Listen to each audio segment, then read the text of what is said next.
একটা কন্যা যখন আসে পৃথিবীতে, ইসলাম বলে ওই ঘরটা বরকতময়।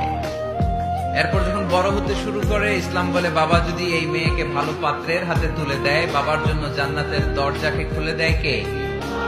তারপর সে যখন কারো বধূ হয়ে কারো ঘরে যায়, ইসলাম বলে খয়রুকুম খয়রুকুম লি আহলিহি, তোমাদের মধ্যে ওই ব্যক্তি আল্লাহর কাছে সেরা যে তার স্ত্রীর কাছে সেরা।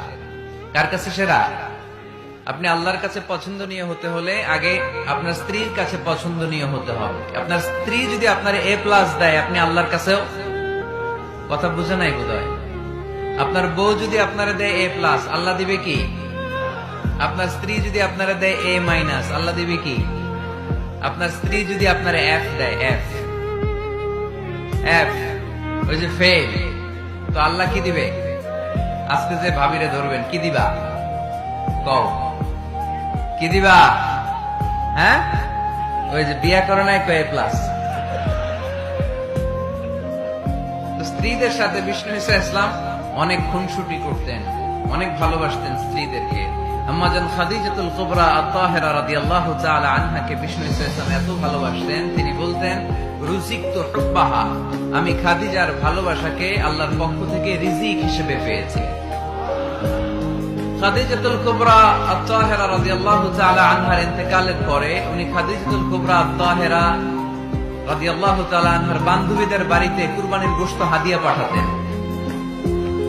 আম্মাজান আয়েশার সামনে যখন তিনি বলতেন যে খাদিজা এমন ছিল, এমন ছিল, এমন ছিল, আম্মাজান আয়েশা রাদিয়াল্লাহু তাআলা আনহা রেগে যেতেন, বলতেন আমরা কত সুন্দরী, আমাদের কথা কন না কেন? ওই যে কত আগে আপনার প্রথম স্ত্রী, শুধু তার কথা বলেন কেন? বিষ্ণু বলতেন খাদিজা আমার দুঃখের দিনের সঙ্গিনী, তোমরা আমার সুখের দিনের সঙ্গিনী। সুবহানাল্লাহ।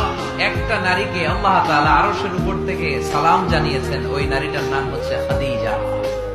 বিষ্ণু ঈসা ইসলামকে সব সময় সান্ত্বনা জুগিয়েছেন, সাহস জুগিয়েছেন। এজন্য আমি বোনদেরকে প্রায়ই বলি, হাজবেন্ডদেরকে সাহস জোগাবেন।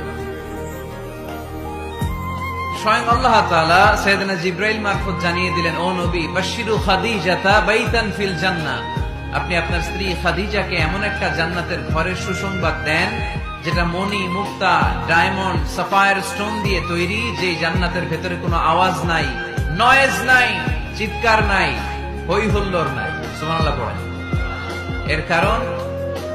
এর কারণ সাইয়েদনা খাদিজাতুল কুবরা রাদিয়াল্লাহু তাআলা আনহা বিশ্বনবীর জন্য ওনার ঘরটাকে এরকম ঠান্ডা পরিবেশে